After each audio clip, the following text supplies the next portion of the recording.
தேங்காய வச்சே முருகனை இப்படி தத்ரூபமா கொண்டு வந்து நம்மள மெய் சிலிர்ப்புக்கு ஆளாக்கி இருக்காரு இங்க ஒருத்தர். இப்படி ஒரு திறமையாங்க, ஆச்சரியமா இருக்குல்ல. தேங்காய் மூடியும் தேங்காயும் வச்சு இந்த மாதிரி செய்ய முடியுமா? மரல வச்சிருச்சு போங்க இந்த வீடியோ.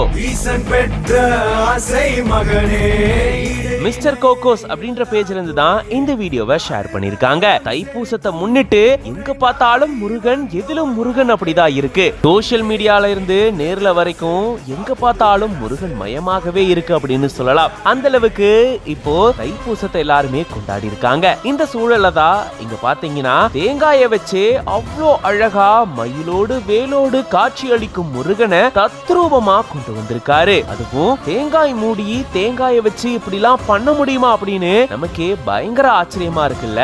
கண்டிப்பா வேற லெவல் டேலண்ட் தாங்க. சின்ன சின்ன பொருட்களை வச்சு நிறைய பேர் கிராஃப்ட் பண்ணி பார்த்திருப்போம். அதெல்லாம் ஒவ்வொரு தடவையும் பார்க்கும்போது நமக்கு பிரமிப்பா தான் இருக்கும். அந்த மாதிரி தேங்காய வச்சு இவ்வளோ அழகா முருகனை உருவாக்கி நம்ம கண்ணு முன்னாடி காட்சி அளிக்க வச்சிருக்காரு. இந்த வீடியோ பார்க்கும்போது நீங்க எப்படி ஃபீல் பண்றீங்க அப்படின்றத கமெண்ட்ஸ்ல சொல்லுங்க. மேலும் இந்த மாதிரி நிறைய வீடியோஸ்க்கு மறக்காம பிஹைண்ட் நோட்ஸ் பேஜை ஃபாலோ பண்ணிக்கோங்க.